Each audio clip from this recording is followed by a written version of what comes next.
everybody, and welcome to Pinal Prep Spotlight, brought to you by Jones Ford Buick GMC, your hometown dealer for more than 50 years. I am Brian Wright, and I am joined by Maria Vasquez, and we are back from the winter holiday break, and we're going to talk some more Pinal County basketball. And this week, we are going to be talking about the Santan Foothills boys basketball team.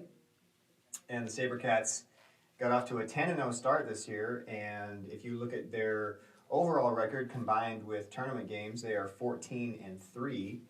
And we just had the first AIA power rankings come out on Tuesday. So that gives us another discussion point here as the SaberCats are number 10 in the 3A rankings. Now, last year this team was 19-14. They lost in the first round of the state playoffs. So, Maria, when you look at the 2020 version of the SaberCats, what stands out to you? So, the thing that stands out for me so far is that Coach Joe Gallish, when they were off to a 10-0 start, he was happy, with how the team was performing, but he said that they shouldn't be content, and there was still a lot of areas that they could improve on. So, given that, hey, they're ranked at number 10, and the mindset that Gallish has, I expect big things from the SaberCats this year. And I like a lot of things about the SaberCats. Specifically, you have, as Maria mentioned, Joe Galish is now in his 7th season coaching this team, so you've got stability at the coaching position. And they are also led by a bunch of seniors. So you have 13 players on the roster, and 7 of them are seniors. Your 5 leading scorers on the roster are seniors, including leading scorer Joseph Padilla at 17 points per game. So Foothills is in the same region as 2 other Pinal teams that are actually currently in the playoff picture. You have Florence at number 19 and ALA Ironwood at number 24. So Maria, you've got the 3A Central, you've got 3 teams there that have at least playoff aspirations. So what are you thinking about what's coming up for the SaberCats?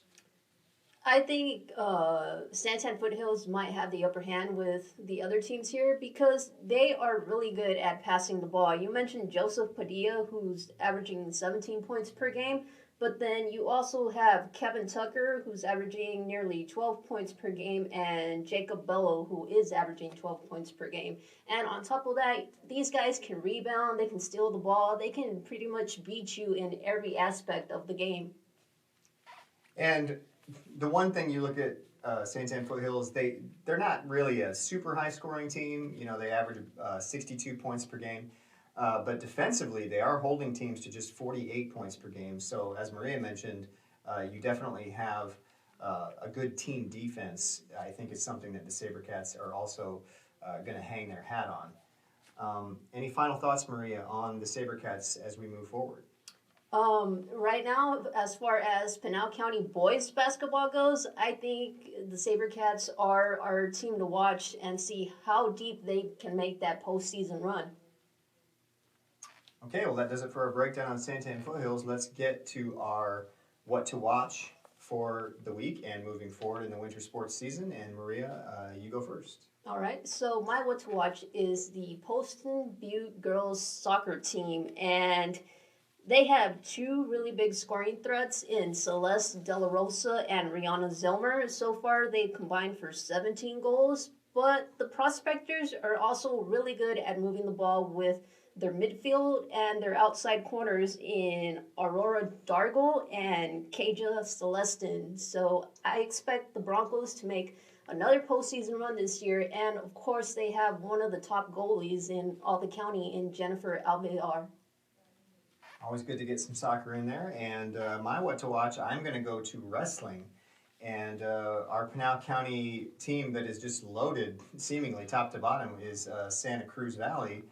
And I'm going to focus specifically on Davian Guanajuato. And last year, he won the state championship at 106 pounds. And this year, he is competing at 113 pounds. He is 21-0 on the season right now. And the Dust Devils were just at a big tournament over the weekend, the Mile High Challenge in Prescott. And Guanajuato finished first at that tournament, beating Victor Lopez of Tucson Sunnyside in the final. So the Dust Devils are having another great year, and Guanajuato is just one of many guys to watch on that wrestling team. Well, that does it for our show this week. Remember to visit PinalCentral.com for all of your winter sports action, and we will see you next week.